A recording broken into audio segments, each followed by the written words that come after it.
नमस्कार। दूसरी कक्षा, पिछली कक्षा में मैंने आपको बताया कि कैसे एनटीपीसी की तैयारी होगी, कैसे 15 मार्क्स में महत्तम नंबर लाने की हम कोशिश करेंगे, जिसके अधीन मैंने आपको बताया था कि फिजिक्स, केमिस्ट्री, बायोलॉजी और इन्वायरमेंटल साइंस 4 सेगमेंट होता है, जिसमें chemistry, biology and environmental science ये लगभग 13 क्वेश्चन लेगा, फिजिक्स जो है 2 क्वेश्चन लेगा। इसके बारे में चर्चा जो है हम पिछली कक्षा में आपसे कर चुके थे। उसके बाद हम लोगों ने क्या समझा कि भाई केमिस्ट्री में हमें क्या पढ़ना है, बायोलॉजी में हमें क्या पढ़ना है। फिर जब इन दोनों के विषय में चर्चा हो गई थी तो मैंने अंतिम में कहा था कि मैं बचे हुए सेगमेंट को लेकर भी आऊंगा। क्यों? क्योंकि जब मैंने साइंस का बीड़ा उठाया है, इस सेगमेंट का बीड़ा उठाया है, तो मैं कम से कम मेरी ये जिम्मेवारी होती है कि मैं आपको चारों के विषय में बता दूं कि क्या पढ़ने का है और क्या नहीं पढ़ने का है। तो इसीलिए पुनः मैं आपके सामने बचे हुए 2 टॉपिक, पहला इन्वायरमेंटल साइंस और दूसरा फिजिक्स, सबसे कम वजन, मैंने बताया था सबसे कम वजन फिजिक्स का होता है, लेकिन पढ़ना तो पड़ेगा ना, 2 नंबर है यहाँ, तो नंबर का खेल होता है, इधर या उधर, success and failure, point enough होता है, पॉइंट का खेल होता है, 1 तो नंबर काफी है भैया। तो इन्वायरमेंटल साइंस जो सबसे इंपॉर्टेंट है, उसमें आपको मैंने बताया कि क्या पढ़ना है। तो आपको पहला सेगमेंट ले लो पॉल्यूशन के बारे में, पॉल्यूशन एंड इट्स कंट्रोल, प्रदूषण और उसको कंट्रोल में करने के, उससे बचने के उपाय क्या हैं, इसके विषय में पक्का पढ़ लो। अब वो पूरा पॉल्यूशन किस प्रकार का होता है, पॉल्यूशन के कितने टाइप्स होते हैं, हम क्या कर सकते हैं, नहीं कर सकते हैं, वो नोट्स खोज लो इधर उधर बुक्स में, वो पक्का चीज जो है, सारा चीज जो है तुम पढ़ लो। क्यों? चूंकि पॉल्यूशन अगर पढ़ोगे तो तुम एसिड रेन के बारे में पढ़ोगे, पॉल्यूशन अगर पढ़ोगे तो फॉरेस्टेशन, एफॉरेस्टेशन, डिफॉरेस्टेशन, हर चीज़ों के बारे में तुम पढ़ोगे। तो पॉल्यूशन सिर्फ साउंड पॉल्यूशन, एयर पॉल्यूशन ही नहीं होता है, उसके अधीन और भी कई चीज़ें पढ़नी होती हैं। तो इन चीज़ों को तो हम लोग पढ़ लेंगे, वो नोट्स निकल जाता है, 2-3-4 पन्नों में सारा काम हो जाएगा। उसके बाद हम क्या पढ़ेंगे, इकोसिस्टम एंड इकोलॉजी। ज़्यादा दिमाग नहीं लगाने का है, चैप्टर जटिल है, लेकिन चैप्टर का सार ही छिपा हुआ है। Find out the definition, definition खोजो, उसको पता करो कि इकोसिस्टम की परिभाषा क्या होती है और इकोलॉजी की परिभाषा क्या होती है। इकोसिस्टम और इकोलॉजी की परिभाषा जान जाओ, जो बचा है उस परिभाषा को जानने के दौरान ही तुम्हारे अंदर ये ऊर्जा जागेगी कि इससे अगर कोई टर्म रिलेवेंट, कोई तथ्य आ रहा है तो उसको समझ लेंगे। इकोसिस्टम एंड इकोलॉजी भी कंप्लीट हो गया। अब हमारे पास क्या आता है, इन्वायरमेंटल लॉज।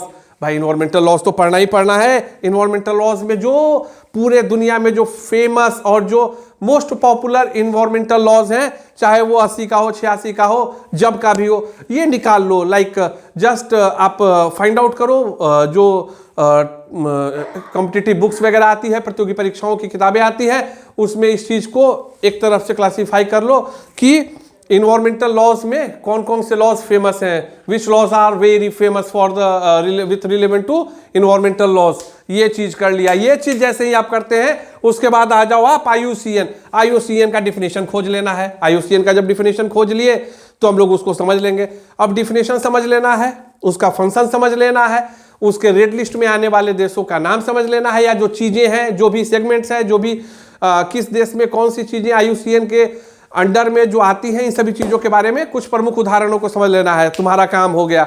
और लास्ट में नेशनल पार्क और बायोस्फीयर पार्क्स जो होते हैं, काजीरंगा कहाँ है, जिम कॉर्बेट कहाँ है, कान्हा कहाँ है, घाना कहाँ है, तो इस तरह के जो भी पार्क है, बेतला कहाँ है, तो जितने भी नेशनल पार्क और बायोस्फीयर पार्क्स हैं, इनके विषय में हम लोगों को कंप्लीट जानकारी कर लेनी है कि कहाँ है, कौन है और किस चीज के लिए फेमस है। अब आपसे अगर पूछ देता है कि Jim Corbett park is famous for what, अब उसमें लिखा है डियर, लिखा हुआ है राइनोसोरस, लिखा हुआ है लॉयंस और टाइगर्स और नन ऑफ दिस, तो आपको पता तो होना चाहिए ना कि काजीरंगा में अगर गैंडा है तो जिम कॉर्बेट में टाइगर्स है। सुंदरवन डेल्टा में जो है जो सुंदरवन डेल्टा के जो व्हाइट टाइगर्स हैं वो फेमस है। तो कहां पर क्या चीज है, कौन सा पार्क किस चीज के मोटिव के साथ बनाया गया, इस चीज को भी याद कर लो। बड़ा ही आसान है, 10वीं तक के भी बच्चे जो प्रतियोगी परीक्षाओं की तैयारी करते हैं वो इन चीजों को कंठस्थ रखते हैं। उपकार की किताब उठा लो, रत्न सागर की किताब उठा लो,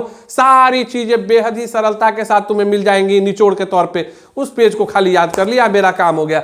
अब इसको वाइंड अप कर दिया भाई कि ठीक है, हमारा जो है इन्वायरमेंटल का सेगमेंट हो गया। अब हम आते हैं लास्ट में 2 नंबर जो सबसे light weighted portion of science है, फिजिक्स। फिजिक्स में क्या पढ़ना है, मोशन पढ़ना है, तो मोशन पढ़ेंगे तो क्या पढ़ेंगे, डिफिनेशन ऑफ मोशन पढ़ लेना है।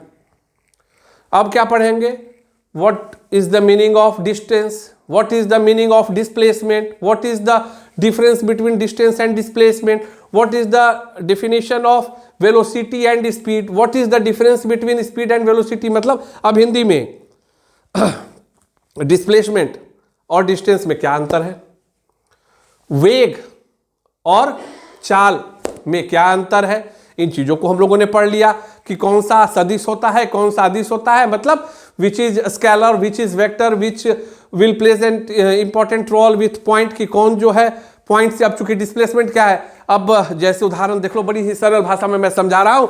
यहां से मैं चलना शुरू करता हूं, ये मान लो कि 5 फीट का है, 4 फीट का है, तो 5 फीट चला, 4 फीट चला, 5 फीट चला, फिर यहां पर आ गया। अब यहां पर आने के बाद जहां से मैंने शुरुआत की थी, ये पूछा गया कि डिस्प्लेसमेंट कितना है, तो डिस्प्लेसमेंट क्या होता है, with respect to position. Displacement क्या होता है, विथ रिस्पेक्ट टू पोजीशन होता है। तो अगर शुरुआत भी मेरी यही थी और अंत भी मेरा यही था, तो डिस्प्लेसमेंट 0 हो गया। लेकिन टोटल डिस्टेंस कवर्ड कितना हो गया, 5 4 9 5 14 4 18 फीट हो गया। तो ये अंतर समझना है कि क्या 0 होता है, क्या 18 होता है, वो क्यों 0 होता है, ये क्यों 18 होता है, क्यों, चूंकि डिस्टेंस कवर्ड में हम किसी स्टार्टिंग पॉइंट को रेफरेंस नहीं लेते हैं, लेकिन डिस्प्लेसमेंट में लेते हैं। उसी प्रकार से स्पीड एंड वेलोसिटी में वेलोसिटी जो होता है वो वेक्टर क्वांटिटी होती है, स्पीड जो होता है स्केलर क्वांटिटी होती है। ये सब अंतर होता है। इन चीजों को अगर हम लोग पढ़ लेते हैं तो आसानी से हमारा काम हो जाएगा। और जो तीनों लॉ ऑफ मोशन है, first law of motion, second law of motion and third law of motion, तीनों पक्का कवर कर लेना है। चीजों को समझ लेनी है कि फर्स्ट लॉ ऑफ मोशन से क्या आया, इनर्शिया आया। फर्स्ट लॉ ऑफ मोशन से क्या आया, इनर्शिया आया। सेकंड लॉ ऑफ मोशन से क्या आया, बल बराबर द्रव्यमान गुणे त्वरण, force is equal to mass into acceleration. ये आपको किससे आया, सेकंड से आया। कंजर्वेशन ऑफ मोमेंटम, संवेग संरक्षण का सिद्धांत किससे आया, तो थर्ड लॉ ऑफ मोशन से आया। एकदम 1 मिनट में मैंने आपको बता दिया। फर्स्ट लॉ से जड़ता, सेकंड लॉ से बल, और थर्ड लॉ से क्या आ रहा है, संवेग संरक्षण का सिद्धांत आ रहा है। बाकी चीजें आप पढ़ लोगे का, अब पक्का जो है संभावना रही तो कोई ना कोई 1 नंबर आपको इससे मिल जाएंगे। वो मैंने आपको तैयारी करने के लिए बताने के दौरान ही इन चीजों को बता दिया कि कैसे डिस्टेंस है, क्या डिस्प्लेसमेंट है। अब हम आते हैं ग्रेविटी पर। अब हम आते हैं ग्रेविटी पर। ये बड़ा मजेदार चीज है। मजेदार कैसे है भैया, सवाल पूछा जाता है, धरती पर आपका वजन इतना है तो चांद पर कितना होगा, लिफ्ट में ऊपर जा रहे हैं तो कितना होगा, लिफ्ट से नीचे आ रहे हैं तो कितना होगा। कोई चीज, अब हम एक सीढ़ी पर से कूदते हैं तो हमारा जो है पैर हाथ नहीं टूटता है, 5 मंजिले से कूदते हैं तो मर जाते हैं, तो क्यों, कौन इसमें इंपॉर्टेंट रोल प्ले करता है। इन सभी चीजों को देखते हुए एक छोटा सा एक अच्छा नोट्स आप हम लोग बना लेंगे ग्रेविटी पर। क्या चीज पर बना लेंगे, ग्रेविटी पे। Light is nothing a kind of source of energy which is invisible but it makes things visible। प्रकाश ऊर्जा का यह एक रूप है जो खुद अदृश्य होता है, लेकिन जिस वस्तु पर पड़ता है उस व्यक्ति को दृश्यमान बना देता है। छोटी सी परिभाषा है, 4th क्लास में पढ़ी है मैंने, आप लोग भी जानते होंगे, कुछ बताने की जरूरत नहीं है। तो इस छोटी सी परिभाषा को याद रखें। और इसके बाद जो है प्रकाश का परावर्तन और अपवर्तन, परावर्तन और अपवर्तन मतलब law of refraction and law of reflection, law of refraction and law of refraction, जिसमें आपको याद होगा कि रिफ्लेक्शन में क्या होता है, angle I is equal to angle R. अब इस तरह से जो भी चीजें हैं उसको हम लोग पढ़ लेंगे, उसको याद कर लेंगे, काम हो गया खट से। एनर्जी, अब जो अगला है, और हीट। एनर्जी और हीट जो है ना, ये बहुत कम वजन का क्वेश्चन है, नहीं आता है लेकिन आ भी सकता है, तो बहुत लाइट वेट क्वेश्चन है ये जो है, बहुत लाइट वेट क्वेश्चन है। अब एनर्जी का परिभाषा पढ़ लो। ऊर्जा क्या है, ऊर्जा तो कभी खत्म होती नहीं है, कार्य करने की क्षमता को ऊर्जा कहते हैं, आप लोग सभी लोग जानते होंगे। हीट भी जो है इससे नहीं आता है, थर्मोडायनेमिक्स से ज्यादा क्वेश्चन आरआरबी एनटीपीसी में नहीं पूछा जाता है, तो हम लोगों को डरने का जरूरत नहीं है। अब जो फिजिक्स से जुड़े हुए इंपॉर्टेंट थ्योरीज हैं, like quantum theory etcetera and etcetera, इन सभी चीजों को शॉर्ट लिस्ट कर लो। अगर इन चीजों को कर लेते हो तो ये मैं पक्का वादा करता हूं कि 15 में 14-13 नंबर आप लोगों का कहीं नहीं जाएगा। Definitely you will score a good marks in the NTPC examination which is going to held in 2021।